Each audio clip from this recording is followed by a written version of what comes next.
Hocam Kur'an-ı Kerim'i inkar eden insanlarla hadis-i şerifleri inkar eden insanlar arasındaki benzerlikler nelerdir?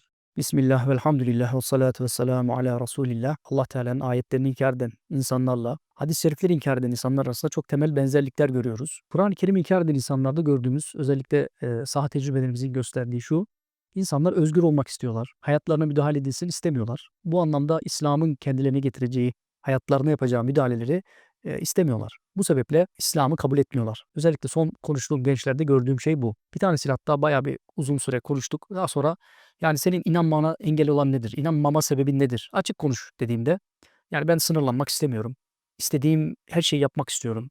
Birilerinin bana şunu yapma, şunu yap demesini istemiyorum dedi. Dolayısıyla özellikle günümüzde bu artan özgürlük hevesi İslam'dan çıkışların sayısını da arttırıyor. Biz aynı tavrı hadis inkarcılarında da görüyoruz. İslam'ın getirdiği sınırların büyük çoğunluğu hadis-i şeriflerden geliyor. Kur'an-ı Kerim'den değil. Hadis-i şerifleri bir şekilde kabul etmediğiniz zaman, inkar ettiğiniz zaman Kur'an-ı Kerim'le baş başa kalıyorsunuz. Kur'an-ı Kerim'i de kendiniz konuşturduğunuz için bu ayet aslında şu değil, bu ayet bu manaya gelmiyor diyerek yükümlülüklerinizi hafifletiyorsunuz. Ateistlerin İslam'a olan saldırıları büyük kısmı hadis-i şeriflerden geldiği için bunları savunmak zorunda hissetmiyorsunuz. Dolayısıyla çevrenizdeki o seküler camiada karizmanızı muhafaza ediyorsunuz. Dolayısıyla aynı tavrı hadis inkarcılarında da görüyoruz diyebilirim. Özgür olmak istiyorlar, hayatlarına müdahale olsun istemiyorlar.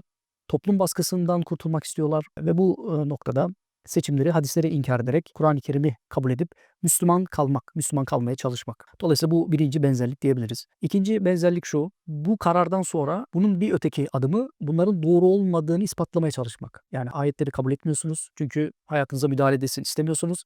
Fakat bu vicdanen sizde bir rahatsızlık yapıyor. Ya hakikatsa ya doğruysa ben cehenneme mi gideceğim, böyle bir korkunuz oluyor. Vicdanınızı rahatlatmak için, ya ben nasıl inanayım bu kitaba? Burada böyle ayet var, burada böyle ayet var, birbiriyle çelişiyor, ya akla uymuyor gibi türlü itirazlar yapıyorsunuz ve vicdanınızı rahatlatıyorsunuz. Belki mahşerde bir hesap vermek zorunda kalsanız, yani böyle bir ihtimali binaen, ya Rabbi ben nasıl inanabilirdim ki böyle ayetler var, şöyle ayetler var, yani olmadı diyerek bir bahane üretme durumu var. Yine başka insanları da etkileyerek çoğalmaya çalışmak, toplum baskısından kurtulmak bir çaba. Aynı tavrı biz hadis inkarcılarında da görüyoruz. Ben nasıl inanayım bu hadislere? Bakın bu hadisler birbiriyle çelişiyor, ayetlerle çelişiyor. Yani ortalık yani öyle bir durumda ki bu hadislere güvenemeyiz. Aynı tavır, yani biz bu ayetlere güvenemeyiz, bu hadislere güvenemeyiz. Aynı tavırlar olduğunu düşünüyorum. Beslendikleri motivasyon: biz bunlara inanamayız. Vicdanımı rahatlatmak istiyorum. Ben bunlara inanmıyorum çünkü asıl gerekçelerim bunlar. Özgür olmak değil. Yani hem böylece daha bir böyle bir akli bir izah da bulunmuş oluyor. Çünkü diğer türlü ben özgür olmak istiyorum, inanmıyorum demek böyle basit bir şey. Ama bu ayetler aklıma yatmadı, dünya görüşüme uymuyor demek biraz daha afili duruyor. Dolayısıyla beslendikleri motivasyonun da aynı olduğunu düşünüyorum. Üçüncü benzerlik de şu: ayetleri kabul etmeyen insanların, bu ayetleri nasıl kabul edelim diyen insanların İki ayet arasında çelişki var iddialarına baktığımız zaman, yani bazen çok basit şeyler olduğunu görüyoruz. Bu ayetle bu ayet çelişiyor diyen insanların çok temel hatalar yaptığını görüyoruz. Bazıları çok zeki de insanlar. Bunu kasten yaptıklarını düşünüyorum. Objektif olmadıklarını, hata bulma amacıyla bu kitabı okuduklarını görüyorum. Hadis inkarcılarında da aynı tavır var.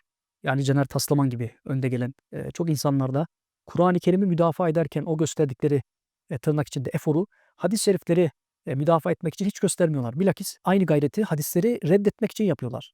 Yani bu hadise bu hadis nasıl olur? Aynı kişi nasıl söyler? Bak bunlar çelişiyor diyorlar. Ama Kur'an-ı Kerim'de bu çelişki iddiaları, onların izahı şudur: bu ayet bu manaya gelir, bütüncül bakmak gerekir. Sen aynı tavrı hadislere göstersene. Maalesef bunu yapmıyorlar çünkü beslendikleri motivasyon belli. Amaç zaten o hadisleri inkar etmek veya amaç o ayetleri inkar etmek.